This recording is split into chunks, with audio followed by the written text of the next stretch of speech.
یہ حدیث مبارکہ، اس میں بہت سے فوائد ہیں۔ اس سے پتہ چلتا ہے کہ نبی کریم صلی اللہ علیہ وسلم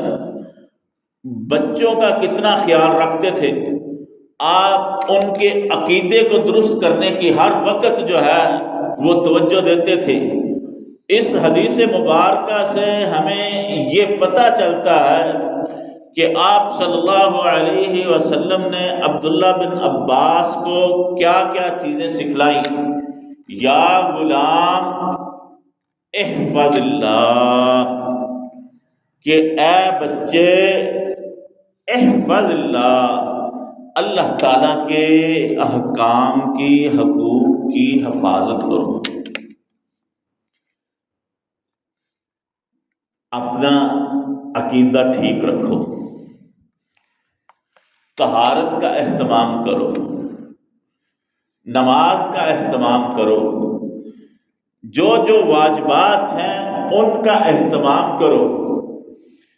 جو جو نواہی ہیں، جن جن چیزوں سے اللہ تعالیٰ نے منع کیا ہے اس سے منع رہو۔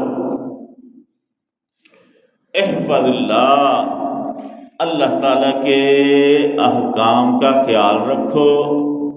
اس کے حقوق کا خیال رکھو، حقوق کی بجا آوری میں لگے رہو۔ تاجدہ تجاہک،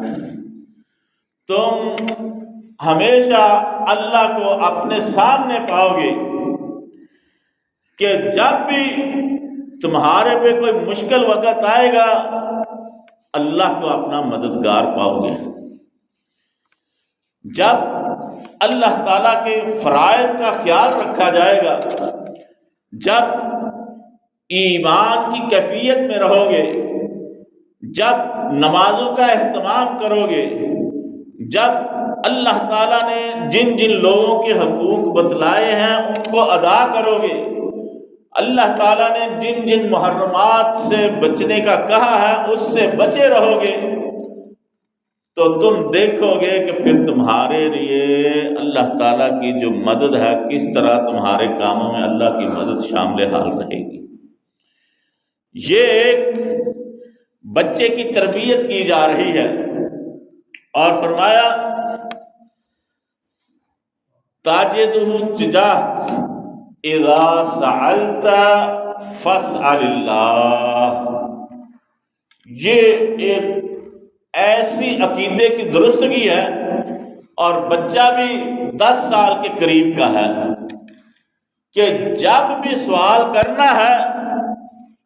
اللہ سے ہی کرنا ہے۔ یہ ہمارے تو بڑے بڑے 70 80 سال کے ہو جاتے ہیں تو بھی پتہ نہیں چلتا کہ ابھی کس طرح مانگنا ہے اور کس سے مانگنا ہے اور کس طرح مانگنا ہے، اور سوال کرنے کے آداب کیا ہیں، اور سوال کرنے سے پہلے کن کن چیزوں کا ہونا ضروری ہے۔ سوال کرنے سے پہلے کیا ہے کہ اللہ تعالیٰ کے احکامات کی پیروی کرنا ضروری ہے۔ ایسا نہیں ہے کہ نہ نماز، نہ روزہ، نہ زکوٰۃ، نہ حج،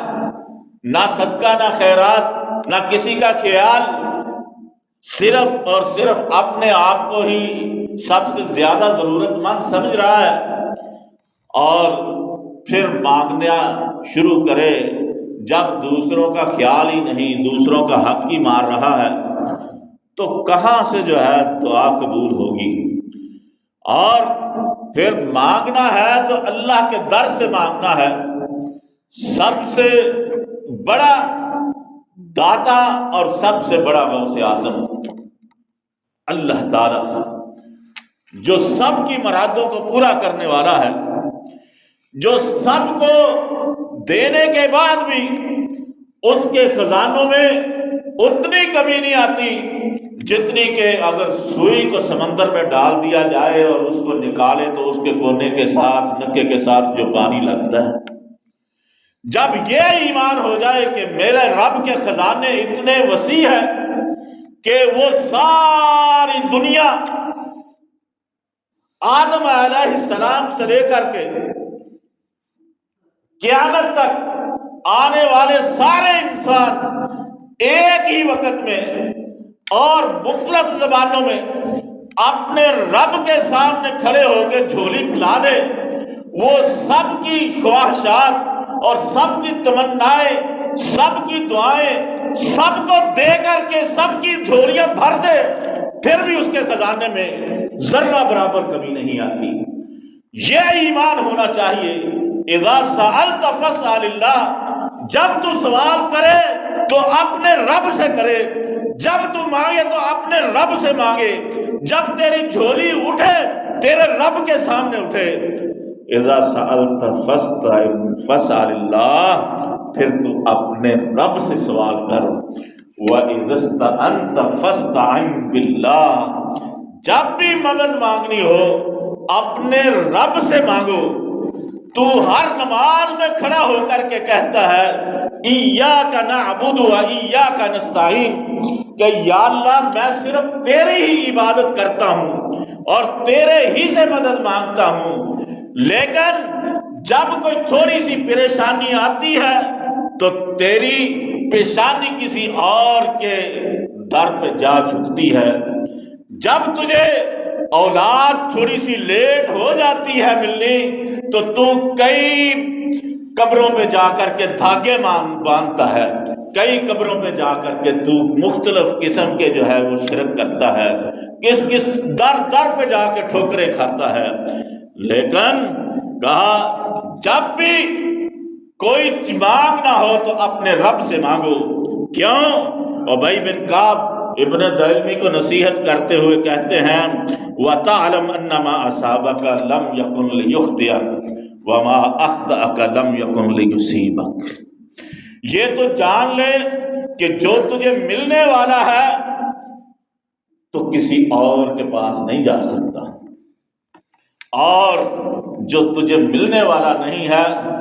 وہ تجھے کبھی بھی مل نہیں سکتا۔ نصیبک یصیبک ولو کان تحت الجبلین، تیرا نصیب تجھے مل کے رہے گا چاہے وہ دو پہاڑوں کی تہ میں کیوں نہ ہو۔ تمہیں جو رب نے تیرے لیے رزق لکھ دیا ہے وہ دنیا کے کسی بھی ملک میں، کسی ملک کے کسی کونے میں جا کے وہ کیوں نہ پیدا ہو، تیرے لیے لکھ دیا گیا ہے۔ تو کسی بھی بیک ورڈ علاقے میں، کسی گاؤں، کسی بستی میں جہاں وسائل بھی کم ہوں، وہاں پہ بھی تیرے تک پہنچ جائے گا۔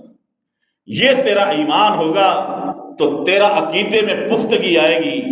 تیرا ایمان ہوگا کہ میرا رب مجھے دینے والا ہے، میری مدد کرنے والا ہے، تو پھر تیرا نمازیں بھی تیری ٹھیک ہوں گی، تجھے نمازوں میں لذت بھی آئے گی، پھر جو ہے تمہارا عقیدہ بھی ٹھیک ہوگا۔ وَاعْلَمْ أَنَّ الْأُمَّةَ لَوِ اجْتَمَعَتْ عَلَىٰ أَن يَنفَعُوكَ بِشَيْءٍ لَن يَنفَعُوكَ بِشَيْءٍ إِلَّا قَدْ كَتَبَهُ اللَّهُ لَكَ۔ اے بچے یہ عقیدے کی بات سن لو، لَوِ اجْتَمَعَتْ، کہ اگر لو ان الامۃ، ساری کی ساری دنیا اکٹھی ہو جائے اور تجھے فائدہ پہنچانا چاہے، لن ينفعوک بشیء الا قد کتبہ اللہ لک، جتنا اللہ نے تیرے لیے لکھ دیا ہے نا اس سے زیادہ سارے کے سارے بھی اکٹھے ہو جائیں تو اس سے زیادہ تجھے نفع نہیں دے سکتے۔ اور یہ بھی جان لے اگر ساری کی ساری دنیا ایڑی چوٹی کا زور لگا لے تو جتنا اللہ نے تیرے لیے نقصان لکھ دیا ہے اس سے زیادہ تیرا وہ نقصان نہیں کر سکتے۔ سارے کے سارے اکٹھے ہو جائیں اور ابراہیم کو آگ میں جلانا چاہیں، آگ جلا دے اور سارے اکٹھے ہو کے پھینکے تو پھر بھی ہم چاہیں تو رب چاہے تو کیا، قلنا یا نار کونی بردا وسلام علی ابراہیم، ہم جس کو جلانے کا ہم حکم دیتے ہیں اگر ہم اس کی وہ قوت ہی چھین لیں، چاہے وہ انگارے جل رہے ہوں لیکن یہی گلے گلزار بن جائیں گے۔ یہ ہے ایمان کہ سارے مکے والے اکٹھے ہو جائیں اور نبی کریم صلی اللہ علیہ وسلم کے گھر کا گھراؤ کر لے، میرا رب بچانے پہ آئے، ان کے ساروں نے گھیرا ڈالا ہوا ہے، میرا رب اپنے حبیب کو انہی کے بیچ میں سے نکال کے لے جائے اور ان کو پتہ بھی نہ چلے۔ یہ ہے میرے بھائی ایمان، اور یہی نبی کریم صلی اللہ علیہ وسلم نے عبداللہ بن عباس 10 سال کے بچے ہیں ان کی یہ تربیت کی جا رہی ہے۔ میرے بھائیوں، یہ ہے کہ جب انسان کے میں اللہ پہ یقین کامل ہو جاتا ہے، پھر دنیا کے مصائب، دنیا کی مشکلات، دنیا کے غم، دنیا کی جو بھی پریشانیاں ہیں، پھر اس کے لیے وہ آسان ہو جاتی ہیں، پھر وہ شکوے شکایتیں نہیں کرتا، پھر وہ راضی رہتا ہے کہ میرے رب نے میرے لیے جو تقسیم کر دیا ہے مجھے وہ مل کے ہی رہنا ہے۔ اور چاہے جتنی مرضی آپ دیکھیں کتنے عقل مند لوگ نظر آئیں گے، لیکن پریشان حال نظر آئیں گے۔ اور کسی کو ہم جیسے ہم پنجابی میں کہتے ہیں انگوٹھا چھاپ ہوتا ہے، پیسہ اس کے گھر کی لونڈی بنا ہوا ہوتا ہے، پیسہ ہی پیسہ ہوتا ہے۔ میرے بھائیوں، یہ میرے رب کی تقسیم ہے کہ جس کو چاہے جب چاہے جس طرح چاہے نواز دے، اس لیے طریقے بھی حلال اختیار کرنے چاہیے، اور جو مل جائے اس پہ اللہ کی رضا پہ راضی رہنا چاہیے۔ وآخر دعوانا الحمدللہ رب العالمین۔